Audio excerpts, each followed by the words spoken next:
Hi, good morning. My name is Alexandra Ryan. I am a producer in Los Angeles with an emphasis in nonfiction and mental health content.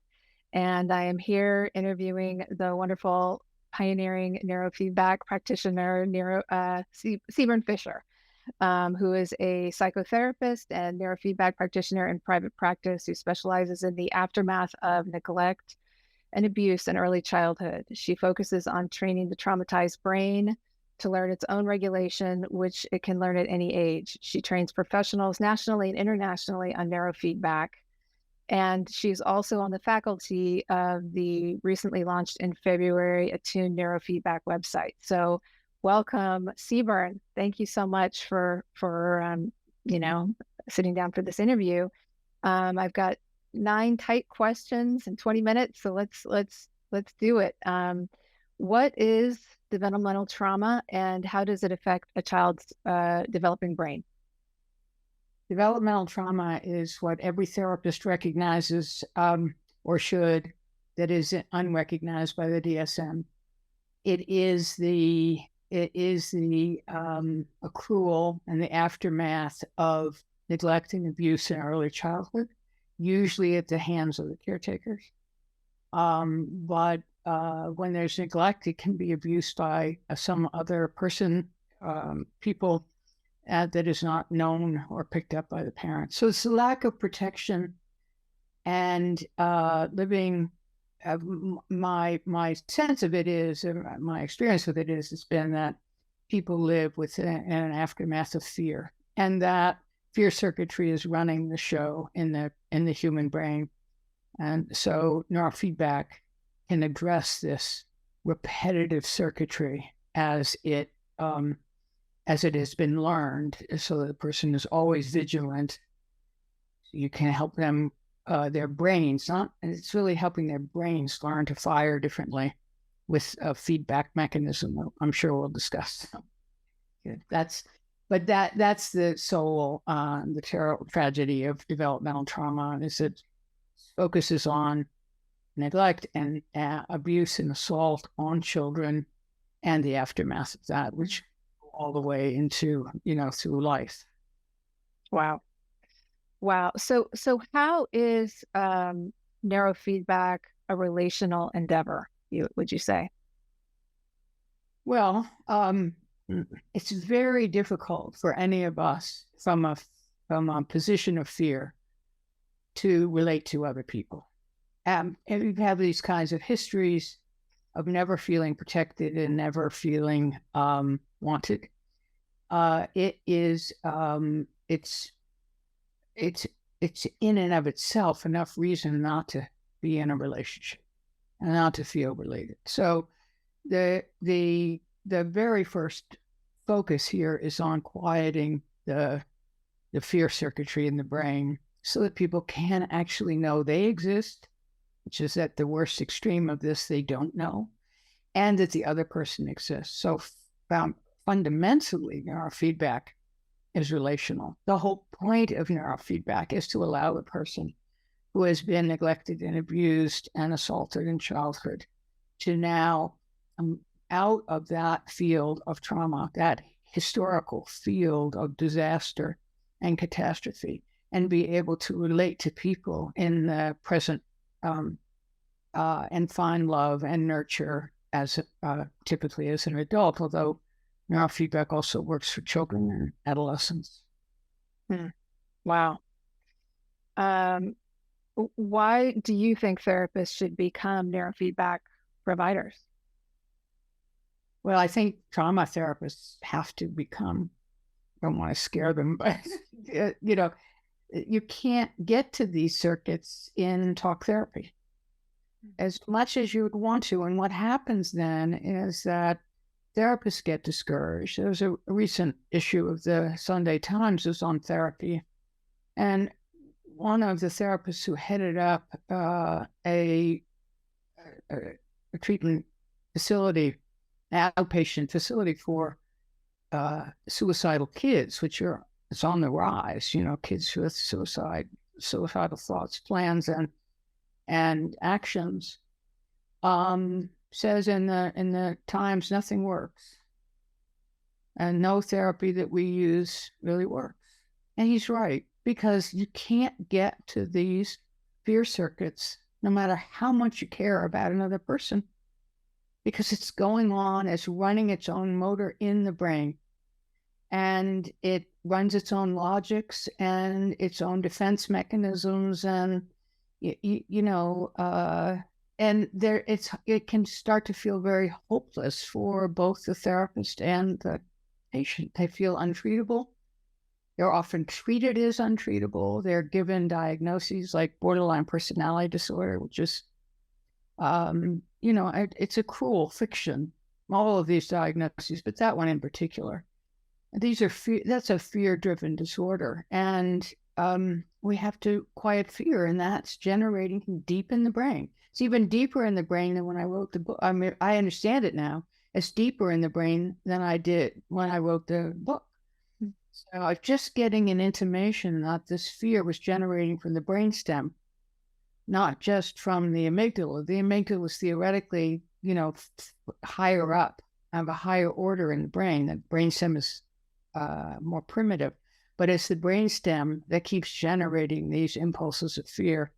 And you won't think about killing yourself if you're not afraid and desperate and disconnected and feeling unwanted, unloved, and incurable. And that's how many of these, already as children, they're feeling. And imagine that as somebody who's been through every possible therapy and they're now 47, and they don't feel, they haven't gotten, even those who've had good therapy often can come in and say, there's something still going on that I can't get a handle on. And what they're talking about is these fear circuits running up there, lots of adrenaline in the system,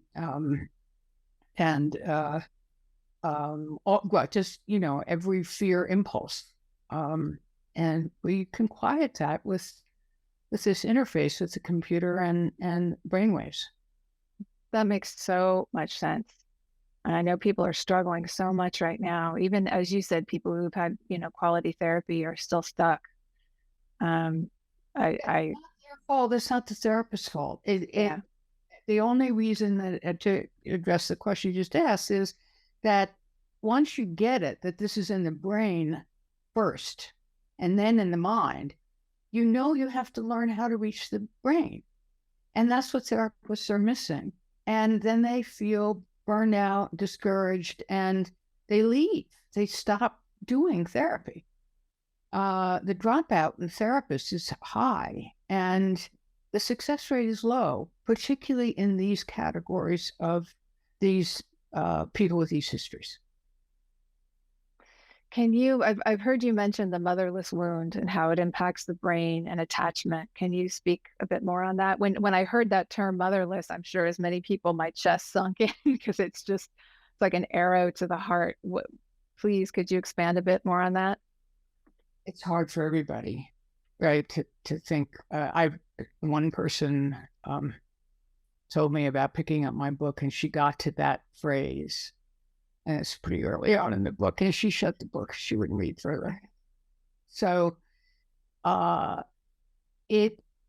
think the core issue, and I think the whole field of trauma is coming around to this as well, is that the sense of motherlessness, the sense that there's nobody there who cares for you. Whatever the circumstances were, whether that was the actual loss of a mother, the physical loss of a mother, the mental illness, drug addiction, her own abuse, whatever, doesn't allow the infant to feel cared for by the mother. And when I was asked to write the book on developmental trauma and neurofeedback, I thought about what all of my patients who had very different histories, what they shared, what they had in common. And every one of them in their story, even if they didn't express it exactly like this, felt this. They felt unmothered and unmotherable, no capacity for someone to love. This is terrible. I mean, there's nothing worse that could happen to a human being than that. And that's why it hits you in your heart, right? It's like an arrow to your heart because, I mean, as awful as this could be to say, a beating is one thing, but no mother is another, right? And it's that, and if you have both, which is often the case, and the brain holds it because the brain has to. It's about keeping you alive. It's about your survival. So the very deep in the brain, in the brainstem, all of this is retained because it's a warning system for you to how to stay alive. So is this the root of the fear-driven brain, or what Yeah, is the fear-driven brain? Yeah. yeah, I think it is. I think it is. The brain operates in the frequency domain, right? It has brain waves. And our focus has been on the chemistry of the brain, which is also very important. But we can't reach the brain there. We can influence it, but we influence the entire brain, not just the area of the brain that we want to influence. And ultimately, what we're doing with meds, if they're successful, is changing the way the brain fires. So what we're doing is to say, okay, and the meds are always toxic. I mean, no one denies that. So what we're going to try to do instead is to, and most often successful, is to uh, give the brain information about the way it's firing and how it can change the way it's firing. And different frequencies have relate to different levels of arousal. So if you want somebody to get calmer and they want to get calmer, they feel the need to become and less fearful, you train the brain to make waveforms that correlate with their feeling of feeling unafraid. And there are frequencies in everybody's brain and places in everybody's brain that will help to reduce fear. Wow, that's incredible. So can you talk a bit about arousal and the arousal model of neurofeedback? Well, there are a lot of ways to think about neurofeedback. Neurofeedback's an interface with the brain, and as I like to say, that's our own individual quantum universe behind the skull. So that there's no reason to think that there wouldn't be a whole lot of different approaches. It's the way it's going to be. The one that I found the most economical, most useful, and the one that I can work with this very matrix of fear is, as I suggested, there are certain frequencies, is the arousal model, there are certain frequencies in everybody's brain that will translate to, oh, okay. Oh. So what we're focusing on, or what I'm focusing on, and what the people at Tune Neurofeedback, I think, also focus on, I know they do, is on finding the frequencies in the brain that allow for lower arousal, because fear equals arousal. So the arousal model really has to do with, okay, in general terms, there's either high, low, or instability of arousal, but in trauma, it's almost entirely high arousal. And so you're just trying to find a way for this brain to live without its habitual firing. And firing is exactly the word, right? It's making frequencies. So you give information to the brain about frequencies that quiet fear. And that's the arousal model in a nutshell. So is the firing and the arousal, is that where addiction, compulsion, acting out, that kind of stuff come from or is correlated to, or? Oh, it absolutely correlates. I don't know what about to come from, but no one can stand and bear to live this way. Right? It hurts. It hurts physically, it hurts emotionally, it hurts relationally. Autoimmune diseases arise from fear. I mean, there's a whole Gabor Mate has got a book out about this now. And it's like, okay. And so if we quiet that down, which we can do, the need for drugs either legal or illegal, right? The impulse toward self-harm, which is also an epidemic, the impulse toward suicide, all of those things quiet down. And some of the most disturbing behaviors quiet down the fastest. Things like flashbacks tend to go away pretty quickly. Not for everybody, but they tend to go away pretty quickly, and self-harm tends to go away pretty quickly. And these are behaviors that really interfere with people using therapy, and they burn out therapists. It's very difficult to live and work with somebody who's threatening suicide. And Yeah, I can imagine. yeah, I mean, not to mention what it's like for them, but I mean, in terms of having something that works is essential, not only for the patient, but for the therapist. Mm. So the clinical evidence that supports neurofeedback, can you speak to that? Yeah, there are several studies. Bessel van der Kolk has done two, one with adult survivors who were considered untreatable, who had been in therapy for significant amounts of time and had not shown any change in symptoms.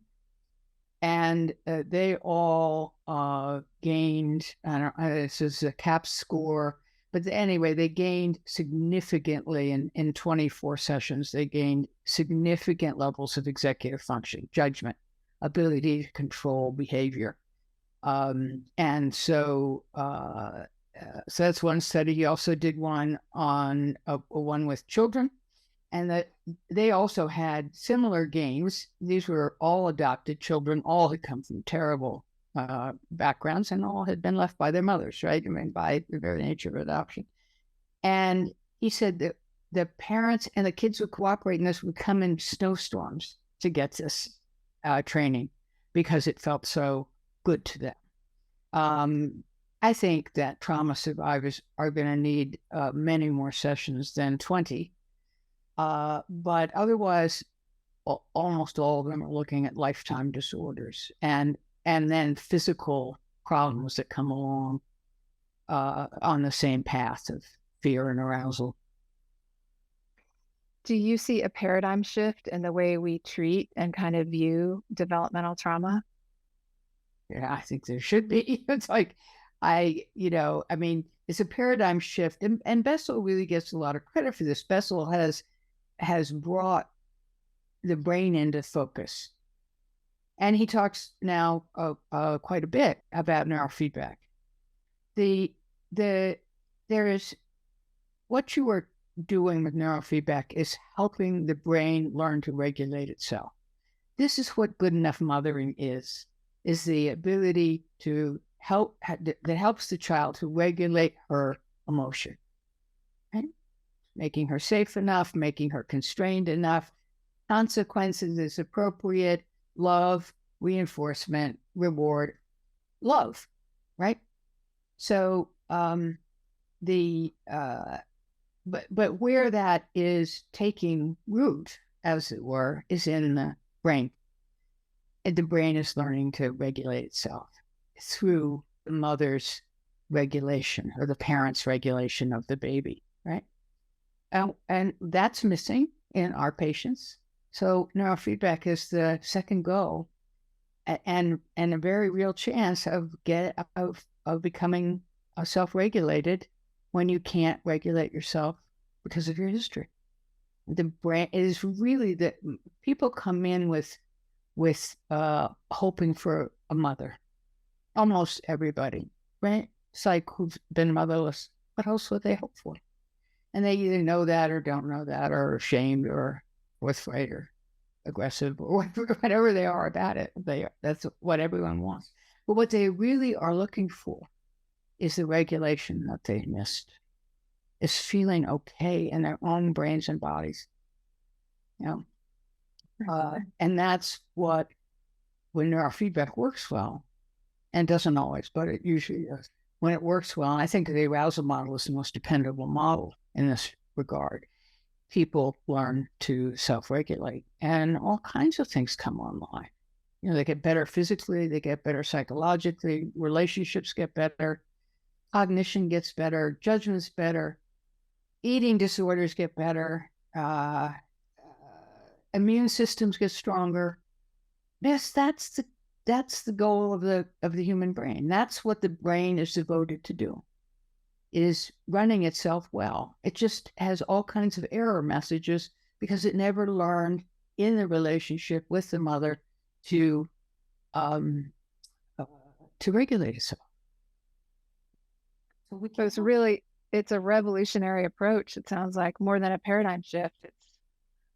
Yeah, I mean, the paradigm shift is toward the brain, and then what do we do about the brain, away from the mind, or just all these DSM diagnoses that don't really exist, right? So it's back to, or it's to the primary problem, which is how is the brain not regulated itself, or how does it need to learn to regulate itself?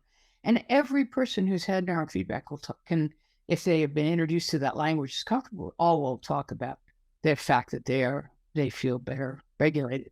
I mean, every single person does.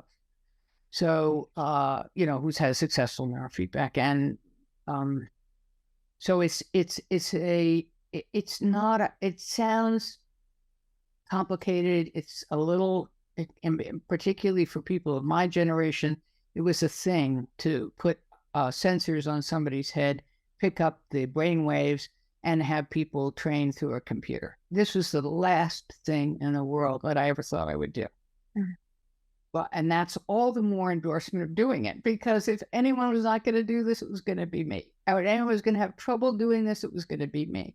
And I am still in this field, and I'm still in this field as a therapist because of neurofeedback. Hmm. Wow. It's incredible. So the Attune Neurofeedback site, you're on the faculty of, yes, and a part of that community. And I just wanted to speak to a little bit of that, as I know it launched in February, and as a resource for practitioners, for clients, for people to just, learn more about the accessibility and just sort of get essential or foundational information about neurofeedback and what we're talking about. And I have a quote from the co-founder of To Neurofeedback, Ellen Shaw Smith, along with Claire Goldberg.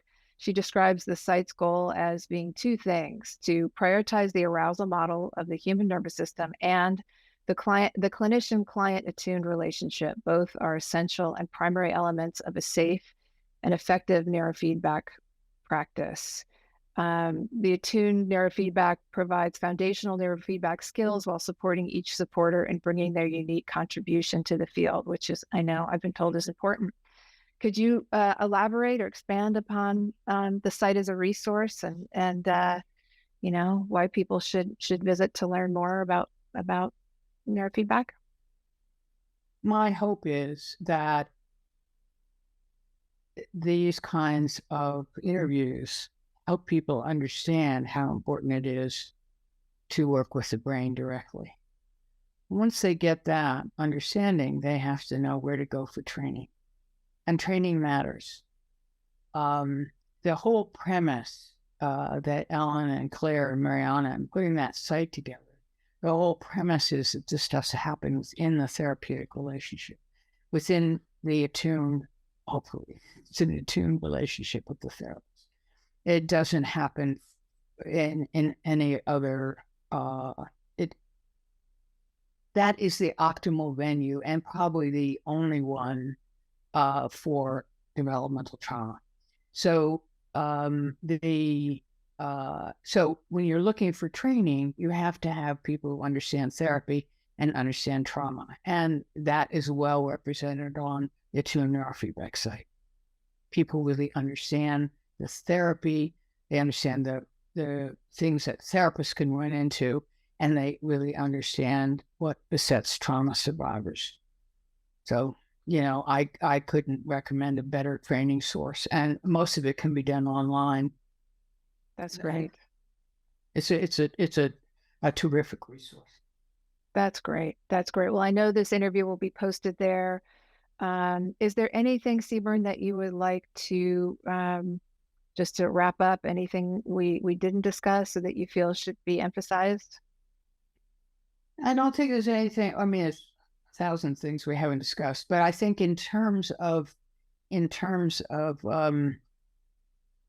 paradigm, in terms of treatment approach, it's the time for us to all understand that we have to reach the brain of trauma survivors. And I did write a book about this, and I uh, put it, most of my thoughts are out there about how to think about how I think about neurofeedback anyway. And it's a fascinating field, and it offers huge hope to trauma survivors. That's great. Thank you so much. Your book, Neurofeedback and the Treatment of Developmental Trauma, Calming the Fear-Driven Brain. It's an incredible resource as well. So thank you so much, Sebern, for your time, and look forward to future conversations and just getting this information out to clinicians and clients and anyone it could support in their healing of developmental trauma. So thank you. You're so welcome. Thanks for having me. All right. Good to see you.